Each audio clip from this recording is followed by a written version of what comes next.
light of President Trump's proposal to impose a staggering 100% tariff on imported semiconductor chips, unless manufacturers build in the U.S., the president of the Philippine semiconductor industry, Dan Lachica, warned that plan would be devastating for the Philippines, where semiconductors make up some 70% of our exports. Dan Lachica now joins us further to discuss this. Hi, Dan. Welcome back to Market Edge. Hello, Michelle, and good afternoon to your viewers. Unfortunately, we're meeting under such circumstance. So you're calling this plan devastating. Can you quantify what devastating is? Because last we checked, the industry was expecting a flat growth in revenue for this year, 1 to 2%. What does this 100% tariff rate do to your numbers? Well, it's really very volatile, right? I mean, if you talked to me about a month ago, the situation was different. Today it's different. Next week it might be different. We started off with 17% tariff, went up to 20%, went down to 19%, and now we're shocked with this 100% tariff.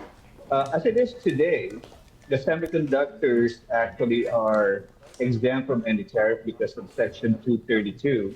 Of the U.S. Trade Expansion Act of 1962. However, like I've been telling media and associates, this may not last long. And true enough, we have that specter of 100% tariff. So on the surface, we might say that 15% of our semiconductor circuits, ICs, integrated circuits, is not that big. 15%, maybe about $6 billion. But it's a very complicated supply chain. You look at the transshipments, you look at country of origin, but we just have to understand that Trump's ultimate goal is to onshore, manufacturing, whether it's front-end wafer or assembly, test, and packaging, which is the strength of the Philippines. And sooner or later, this complicated supply chain will catch up to us if Trump doesn't kind of restrain some of the pronouncements it's making. So, from 0 to 100%, that's really scary, and it's really going to impact, the Philippine semiconductor and electronics industry for that matter. Dan, I wonder how much legroom do you have to negotiate a deal with the U.S.? Because, if we are big enough, they will listen. They will need us as much as we need them. But there was actually a chart here. I think we can flash that chart. I hope that you can see. It's from Reuters, in fact. They compiled, the top sources. If we could just flash the chart. Okay, maybe later on. They actually listed down the top sources of U.S. semiconductor imports. And Malaysia, I was surprised, tops that list. Malaysia, and then we were in the bottom third.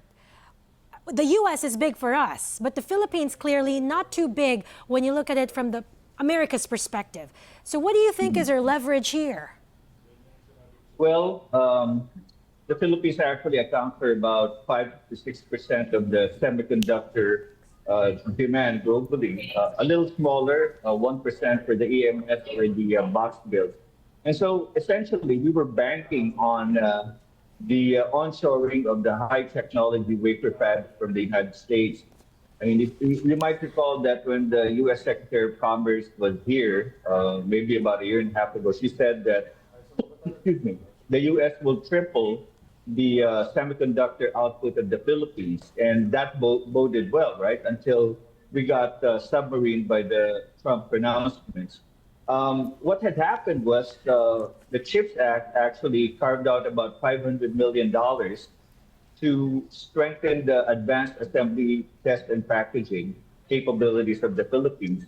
It's what you call the ITSI fund, but even that was frozen. Even that was stopped. There's news that maybe by September it will resume, but who knows, right? In the meantime, the assembly, test, and packaging companies, even those operating in the Philippines, are considering building factories in the United States, Phoenix, Texas, or whatever. So that's why I was saying this is going to be devastating, not only in the short term, but also in the medium term. Can you imagine if, this major U.S. multinational set up shop in the United States and get away from this tariff? So it'll just crush our economy, our semiconductor and electronics industry. So what can we do? What can the local players do so we're not that helpless? Well, I think our negotiating team did a good job as best as they could. Obviously, we don't control what Trump or his administration does, but if you really look at it, we're still a little better than Vietnam, maybe by 1%. Today, actually, we're not talking of the imposition of the 100% tariff. But then, Japan and South Korea are down to 15%. But something has to give, right? They didn't arrive at that lower levels if they didn't sell the farm, if you will. Of course, the negotiating team that we sent was the Affairs Secretary God, DTI Secretary Chris.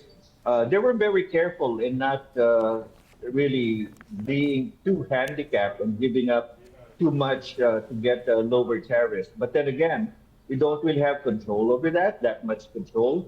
I mean, we have about we have that EDCA. I was thinking maybe use the fact that we're in the first island chain and affecting, weighing heavily on the U.S. strategy in the Pacific. But we've already put some missiles in the Philippines. They're using some of our bases, 9 bases, I think, altogether. So I'm not sure what negotiating chips we have left, rather than just basically leveraging on the long-standing relationship alliance with the Philippines and the United States.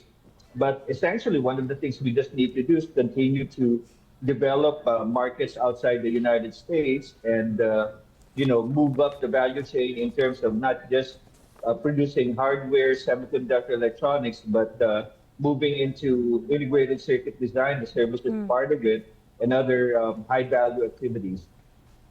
Dan, final question. You talked about moving to other markets outside of the U.S. Which market do you think can actually absorb what we will move from the U.S.